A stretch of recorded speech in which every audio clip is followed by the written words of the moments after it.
Welcome to Wolves Weekly. I'm Barrett Henderson, the Director of Media Relations here at Western Oregon University. Joined once again by Assistant Cross-Country Coach, Track and Field Coach, the announcer, this guy does it all, Chris Reed. That's a tough introduction. Nothing else to say. Yeah, well, Chris, we appreciate it as always as you have been joining us here. A big weekend for Western Oregon track there in Spokane at the NCAA West Regionals, and it all had to be highlighted by Annie Wade's finish. Yeah, absolutely. Annie was unbelievable on Saturday. She came out, and the way cross country works is regionals really is the only race that matters other than nationals. Everything leads up to the regional meet, and your performance at regionals is the only thing that determines whether or not you make the national championship.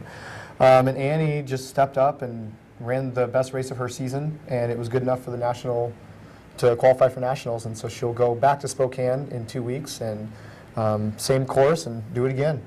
Now that was a first again in program history at the NCAA regional level. Just talk about this kind of the first and how significant this is. Yeah, it's 3 years ago was the first time the women's team ever qualified for the NCAA championship meet, but no woman had ever qualified individually until this last Saturday when Annie did it. Her 9th place finish is the highest finish ever by a Wolf woman at the NCAA regional meet.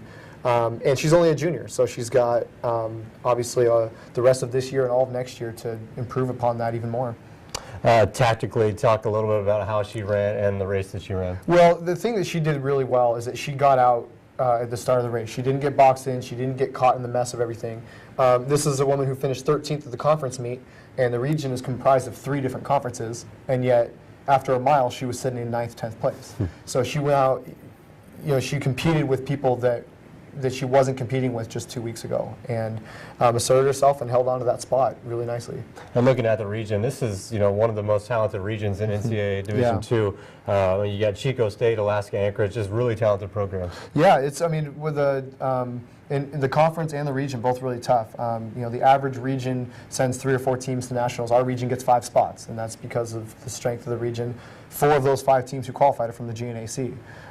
With Anchorage and Western Washington, Simon Fraser, and Seattle Pacific. So definitely a lot of good competition, and it was tough to individually qualify.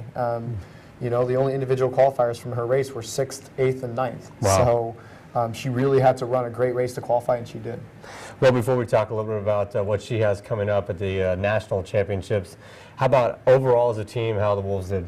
Well, the men came out and finished 12th, and you ask any of the guys who ran, that was not the result they were looking for. They had a pretty good season overall, cumulatively. They came out of regionals, and we were just a little flat.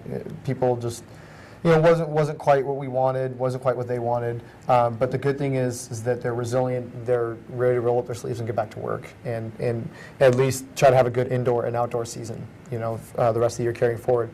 On the women's side, they ran pretty well. This is a team that finished, not very well last year at the regional meet, and they've improved a lot as the season's gone on, and with an 8th place finish, it's the best finish we've had since the national qualifying team 3 years ago. And so, and only one of those women is a senior. So we've got 6 of those 7 coming back, plus, any improvements they make, plus any new people. We're excited about the women's program in the years to come.